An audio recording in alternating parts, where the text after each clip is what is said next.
first record. Changed everybody's world the first time they heard it. It was just, oh my God, what is this?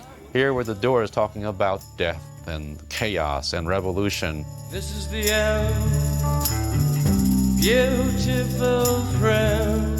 It is one of the most auspicious and interesting debut albums I have ever heard from any band. It must have been like the first time you looked at Playboy. Let me sleep all night in your soul kitchen. Walk my mind in your gentle snow. There was edge, there was uncertainty, there was darkness. Take the highway to the end of the night, end of the night. There were songs that were written by a guy who put himself out there in a group that were right there by his side, responding to him and his story and his life. Try to run, try to hide, break on through to the other side, break on through to the other side, break on through to the other side, yeah. It was about the internal revolution. Break on through to the other side. Get out of your shell. That was really probably the most definitive song of their work in terms of what made the Doors different from everybody else. The other side, break on through to the other side. Jim Morrison's lyrics, at times, it's just one small poem, and then it repeats itself, twice. And then the chorus, can come 3 times, but the chorus is basically a line out of the poem. Break on through to the other side. Break on through to the other side. Break on through to the other side. Yeah, that's a real positive statement. William Blake said the road of excess leads to the palace of wisdom. And William Blake also said, prudence is a rich, ugly old maid courted by incapacity. And I would say Jim utterly lacks prudence. We chased our pleasures here, dug our treasures there, but can you still recall the time we cried? Break on through to the other side, break on through to the... It's a great song, it's a great lyric, it's a great riff, every part of it is great. But what really makes it go is more the way Morrison sang it. And here's a guy on his first record, more the poet than the singer. That exuberance. I found an island in your arms, country in your eyes, arms are chainless, eyes are lied. Break on through to the other side, break on through to the other side, break on through, break on through, break on through, break on through.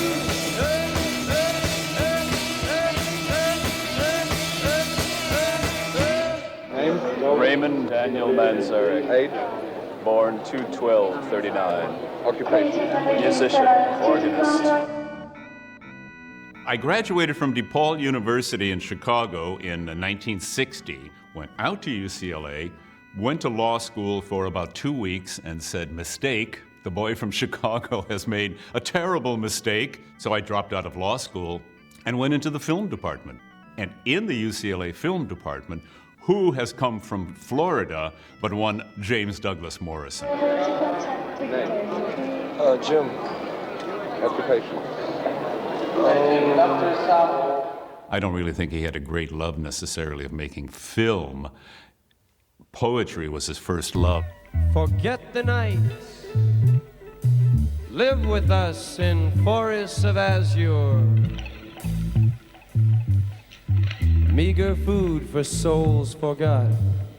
Jim, like Dylan, was what I would call a born poet. I don't think he could have been anything else. Jim was influenced by the Beat poets, certainly by Jack Kerouac and Allen Ginsberg, Michael McClure. Jim and I discussed Rimbaud a fair amount, and Jim was interested in Nietzsche. No eternal reward will forgive us now for wasting the dawn. I was in the UCLA Film School in 1964, and Jim and Ray were both there. When we all got out of college around the same time, that's when everybody said, well, I've done the collegiate thing, and now let's do the, psychedelic thing.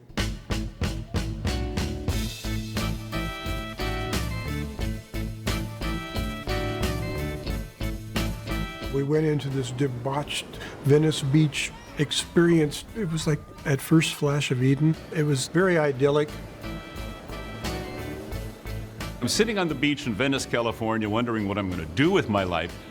Morrison then comes walking down the beach, and I said, "What have you been up to? I thought you were going to New York." He said, "No, I decided to stay here." And he said, "Been writing songs." So I said, "Let me hear some of your songs." And he was very shy about it. He said, "Oh, I don't have much of a voice." And I said, "Forget it, man. Bob Dylan doesn't have a voice, and he's like the biggest thing going." And he says, okay. And he closes his eyes, and he starts to bob to himself, and he sings, "Let's swim to the moon. Let's climb through the tide, penetrate the evening that the city sleeps to hide. Let's swim out tonight, love. It's our time to try. Park beside the ocean on our moonlight drive." And he said, "You like it? You like it?" I said, "I love it, man."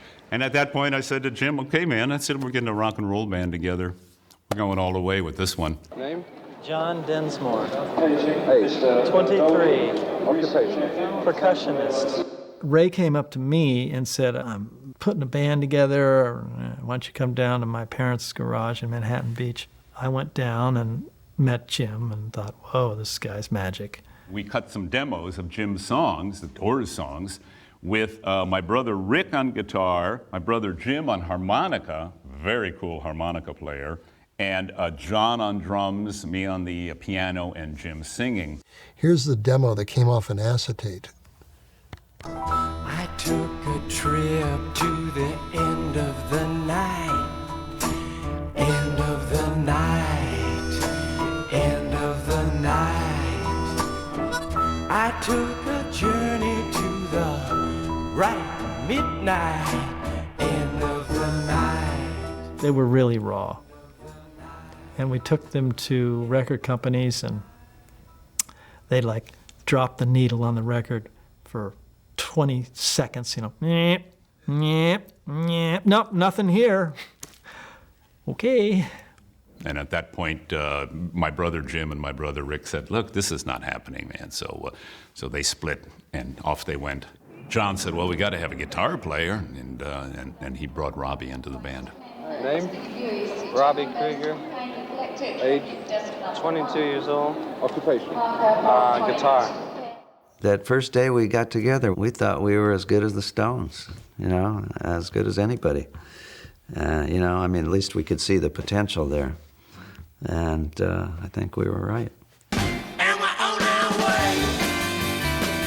No, we can't turn back. Yeah, we're on our way. And we can't turn back, yeah. We rehearsed at a little place in Santa Monica, and then later we rehearsed at Ray's place. Right on Venice Beach, like a boardwalk in like North Point Avenue. We'd rehearse during the day in the sunroom. You'd open the door and you'd step out onto sand. We were honing songs. We wanted to write the best songs on the planet. And we spent a year and a half every day. And we're on our way. No, we can't turn back. I first heard them when they brought me their acetate disc, and I loved it. I thought it was great, and set about signing them to a very, very basic agreement with Columbia Records, which had as its initial term a 6-month period within which a single needed to be produced. We were into the 3rd, 4th month, and we went over to Billy's office, and when are we going to record? Are we going to get to meet a producer? I took them to Larry Marks, and I took them to Bruce Johnston, I took them to Terry Melcher, and I took them to Alan Stanton. These were the people inside the A&R department who were producers, and they were not interested. Billy James said, wait the 6-month period, you'll get $1,000. Morrison said, who cares? Let us go, and that was it. We were out of there. And we all got gloomy, and then we went out and worked on our songs, because that was our goal. And we just persevered.